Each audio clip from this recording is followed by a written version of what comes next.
Hi, my name is Phil and I work for a company called Sweco, and I'm going to talk to you very quickly about my job.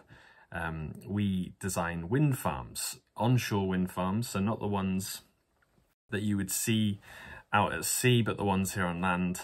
I'm just going to give you a quick overview of what it is that I do.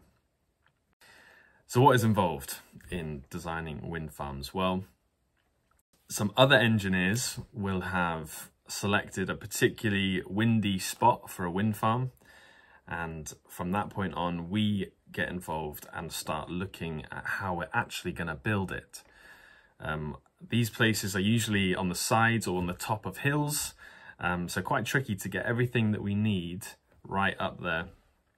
And we're talking about some of the biggest bits of apparatus in engineering.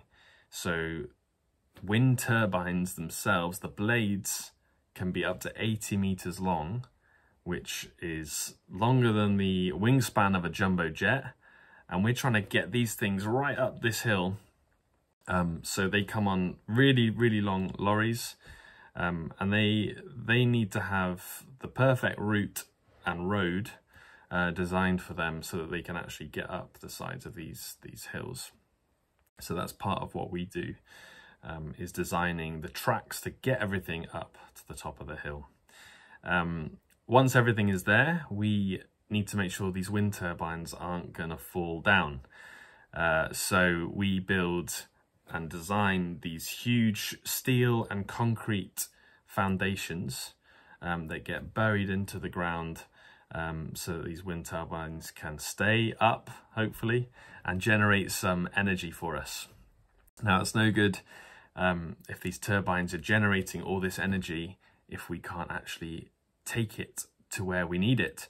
So we have to connect up these big cables that run from each turbine. They're buried in the ground, and then they connect into the national grid so that we can use them in our homes and our businesses.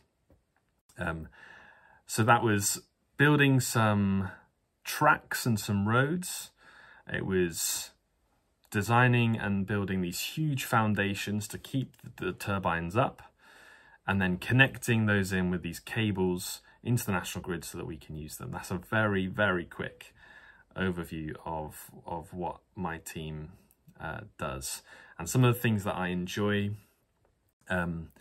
is that every wind farm has a different set of challenges that we need to work through. We get to work with lots of different teams, and that it's nice to know that our team, we are actually making a difference in the way that we source our energy. And so if we're going to keep moving together towards a sustainable future, we need more engineers. Maybe you will be one of them. Thanks very much.